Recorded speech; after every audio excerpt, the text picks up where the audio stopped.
Welcome to Monday morning episode of Dynamic Mobility Project.com. One of the best ways we know how to do this is investigate a lot of playing with your friends in the trampoline.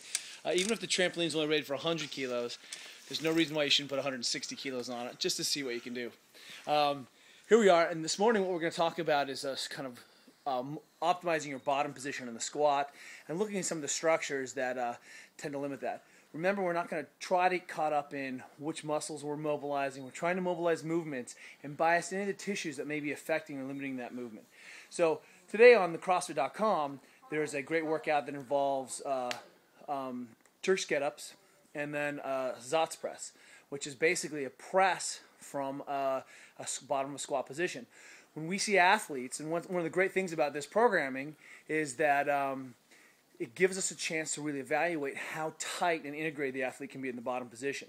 So if you're trying to press from a not a very strong bottom position, then you have lots of ways to kind of give away that force, your ankles, your knees, your hips.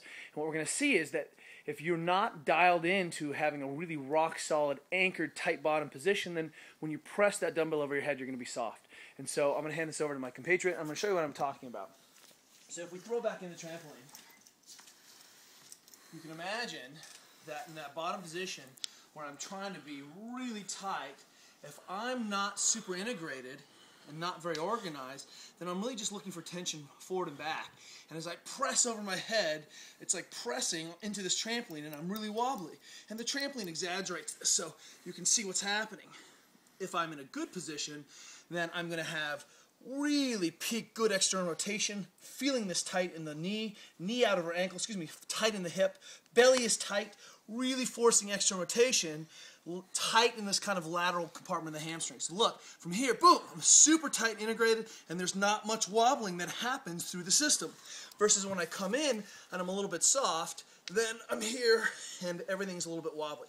So looking for that big tension, lateral out, boom, put your hand out tight, pressing if that's what you need to do. We worked yesterday on kind of opening up the hip capsule, biasing into that corner, opening up that piece. That's certainly going to help today, but I want to show you something else today real quick. So let's hop on now. I'm a big fan of mobilizing on a bench, on a bed, on a box jump, and the reason is it allows me to drop my other leg off and protect my spinal integrity. So if I open up my leg, you'll notice that I keep my back a lot straighter. It's certainly more than if I'm on the ground. I tend to round more and be constrained more by the ground. So check this out. Here's the concept today. It's called load and tension.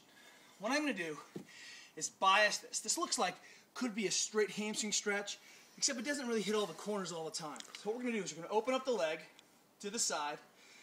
Then we're going to load by folding forward. I've taken up all the tension at the hip.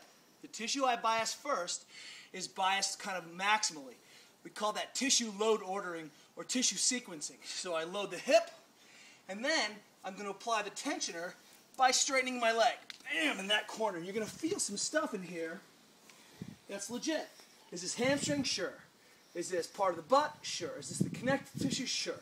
I'm going to catch it all. So again, folding forward, start with a bent knee, load that butt, hit it first, and then load backwards. And some of you guys may find that you're better suited way down here, load the butt first, folding forward, that loads it, and then I apply backwards and really capture some of those compartments of the hamstring that are difficult. So we want to get away from just thinking in very simple planar systems, kind of traditional plane movement. And today we're going to go ahead and load from the side, load the hip first, start applying the tensioner until you get here, and then let's hang out 2 minutes. Sound good? So we'll go 2 minutes each side, and then repeat it again. 2 minutes each side. Let's test and retest with how strong that bottom position feels in the corner. Sound good? All right. We'll see you tomorrow. Hey, wait a second, Johnny. I think I got a backflip in there. All right, let's see it. Let me get this weight out of here. Because big boys can fly too. Big boys can fly too.